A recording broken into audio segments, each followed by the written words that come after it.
नमस्कार, clean news UP में आपका स्वागत है और वक्त हो चला है दिन भर की सभी ताज़ा खबरों का।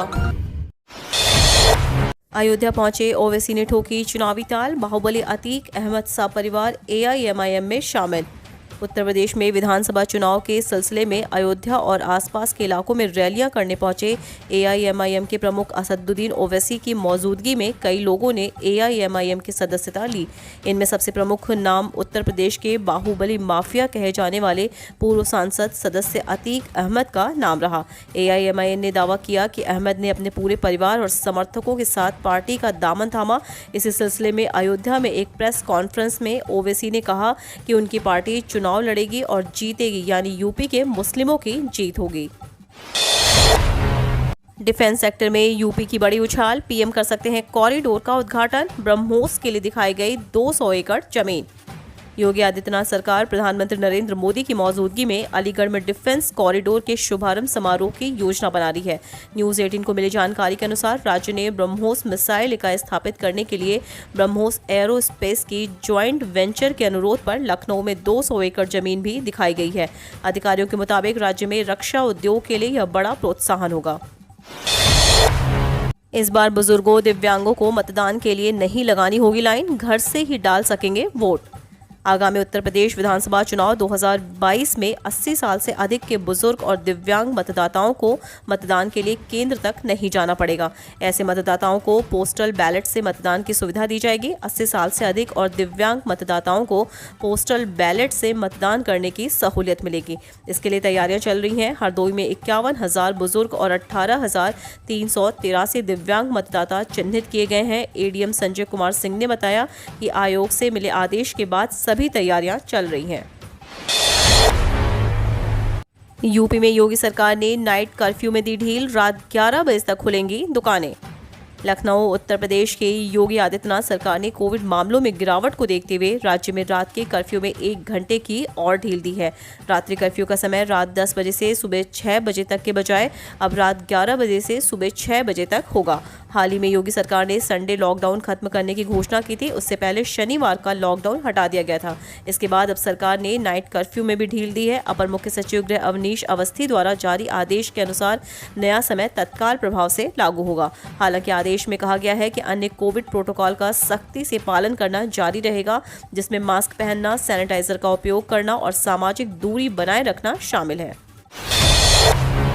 मायावती का किसानों से वादा, 2022 में सरकार बनने पर यूपी में नहीं लागू होंगे तीनों कृषि कानून। प्रबुद्ध वर्ग सम्मेलन के समापन कार्यक्रम को संबोधित करते हुए बसपा सुप्रीमो मायावती ने किसानों से बड़ा वादा किया। लखनऊ के कार्यक्रम में उन्होंने कहा कि 2022 में अगर उनकी पार्टी की सरकार सत्ता में आती है तो वे न सिर्फ किसानों की आय दोगुनी करेंगी, बल्कि केंद्र सरकार द्वारा जबरदस्ती थोपे गए तीनों काले कानून भी यूपी में लागू नहीं होने देंगी। उन्होंने बीजेपी पर किसानों के साथ धोखा करने का भी आरोप लगाया। उन्होंने कहा कि बीजेपी में आय दोगुनी करने का वादा कर किसानों का वोट लिया, लेकिन उसे पूरा नहीं किया। प्रदूषित हवा में सांस लेने को मजबूर है यूपी के 99.4% आबादी। यूपी की 99% से ज्यादा आबादी प्रदूषित हवा में सांस लेने को मजबूर है। उससे भी ज्यादा चिंताजनक बात यह है कि इस खतरे की वास्तविकता का सही आकलन के लिए पर्याप्त निगरानी केंद्रों का अभाव है। क्लाइमेट टेंडर्स की एक ताज़ा रिपोर्ट में यह दावा किया गया है। विशेषज्ञों का मानना है कि अब सरकार से ज्यादा इसे आम लोगों का मुद्दा बनाने की जरूरत है, ताकि वे वायु प्रदूषण रूपी अदृश्य कातिल से निपट सके। क्लाइमेट टेंडर्स द्वारा यूपी में वायु प्रदूषण की समस्या को लेकर मंगलवार को आयोजित रिपोर्ट के मुताबिक सिंधु गंगा के मैदान हवा के लिहाज से देश के सबसे ज्यादा प्रदूषित क्षेत्र हैं। सीएम योगी आज अलीगढ़ में 14 सितंबर को पीएम मोदी के कार्यक्रम की तैयारियों का लेंगे जायजा। प्रधानमंत्री नरेंद्र मोदी 14 सितंबर को अलीगढ़ में राजा महेंद्र प्रताप राज्य विश्वविद्यालय और डिफेंस कॉरिडोर का शिलान्यास करेंगे। प्रधानमंत्री कार्यक्रम के मद्देनजर आज सीएम योगी आदित्यनाथ अलीगढ़ पहुंच रहे हैं। वह यहां विश्वविद्यालय के शिलान्यास कार्यक्रम की समीक्षा करेंगे। सीएम योगी के साथ डिप्टी सीएम दिनेश शर्मा भी होंगे। सीएम प्रधानमंत्री के कार्यक्रम की तैयारियों की समीक्षा करेंगे। उधर अलीगढ़ प्रशासन पीएम के दौरे की तैयारियों में जी जान से जुटा है। कई मजिस्ट्रेट्स की तैनाती की गई है। इसके साथ ही पुलिस सुरक्षा के कड़े इंतजाम भी किए गए हैं। सीएम योगी अलीगढ़ सर्किट हाउस में जनप्रतिनिधियों और प्रशासनिक अधिकारियों के साथ समीक्षा बैठक करेंगे। संयुक्त किसान मोर्चा ने तय किया राज्यवार बैठकों का कार्यक्रम। इन बैठकों के बाद जनसंपर्क करके किसान मांगेंगे देश बंदी के लिए समर्थन। कृषि कानूनों के खिलाफ 27 सितंबर को प्रस्तावित भारत बंद के लिए संयुक्त किसान मोर्चा ने तैयारियां तेज कर दी हैं। राज्यवार बैठकों का कार्यक्रम तय कर दिया गया है। संयुक्त किसान मोर्चा के सदस्य एवं भारतीय किसान यूनियन के वरिष्ठ नेता युद्धवीर सिंह के अनुसार किसान संगठन 11 सितंबर को पटना में एक सम्मेलन करेंगे। मध्य प्रदेश के सभी जिले में तैयारी बैठकें 10 सितंबर तक पूरी कर ली जाएंगी। उत्तर प्रदेश में एसकेएम के मिशन यूपी की अहम बैठक 9 सितंबर को लखनऊ में होगी। 15 सितंबर को राजस्थान के जयपुर में किसान संसद होगी और युद्धवीर सिंह ने कहा कि ये सभी बैठकें कहीं न कहीं 27 सितंबर के प्रस्तावित भारत बंद की तैयारियों से जुड़ी हैं। अन्य राज्यों में भी इसी प्रकार बैठकें पंचायत करके सभी किसान मजदूर संगठनों का समर्थन लिया जा रहा है। इन बैठकों के बाद ये संगठन अपने अपने राज्य में बंदी के लिए जनसंपर्क करके जन समर्थन हासिल करेंगे। शताब्दी एक्सप्रेस में अब नहीं प्रवेश कर सकेगा कोरोना। कोच के अंदर यूवीसी तकनीक से मरेगा वायरस। कोरोना संक्रमण के चलते यात्री गैर जरूरी यात्राएं करने से बच रहे हैं, जिसका असर रेलवे पर पड़ा है। इसे देखते हुए उत्तर रेलवे ने ट्रेन के डिब्बों को संक्रमण से मुक्त रखने के लिए यूवीसी यानी अल्ट्रा वायलेट सी तकनीकी का इस्तेमाल शुरू किया है।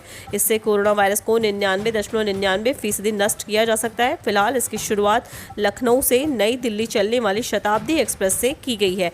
जल्द ही अन्य ट्रेनों में भी इसका प्रयोग शुरू होगा। रेलवे अधिकारी बताते हैं कि वॉशिंग लाइन में इस तकनीकी से पूरी ट्रेन को संक्रमण से मुक्त करने के बाद यात्री ट्रेन में सफर करेंगे। हालांकि उन्हें कोविड प्रोटोकॉल का पालन करना होगा। सर्वाधिक निर्धन 19,000 परिवारों को मिलेगा 100 दिन का रोजगार। मनरेगा के जॉब कार्ड एवं इस योजना के तहत रोजगार देने में मनमानी नहीं चलेगी। गांव में किसी भी जरूरतमंद का हक मारकर किसी अपात्र को जॉब कार्ड नहीं दिया जाएगा। जिलाधिकारी विजय किरण आनंद ने जिले में करीब 19,410 सर्वाधिक निर्धन परिवारों को इस योजना के अंतर्गत वर्तमान वित्तीय वर्ष में 100 दिन का रोजगार अनिवार्य रूप से देने का निर्देश दिया है। इसके लिए हर ग्राम पंचायत से 15 निर्धनतम परिवारों का चयन किया जाएगा। मुख्य विकास अधिकारी इंद्रजीत सिंह ने सभी खंड अधिकारियों को उनके ब्लॉक का लक्ष्य भेज दिया है। 15 दिन के भीतर इस लक्ष्य को पूरा करना होगा। हम रोज ऐसी ही न्यूज़ लाते रहेंगे। यदि आपने अभी तक क्लीन न्यूज़ यूपी को सब्सक्राइब नहीं किया है तो फटाफट सब्सक्राइब कर ले। साथ ही बेल आइकन को दबा दें ताकि कोई भी अपडेट मिस ना हो।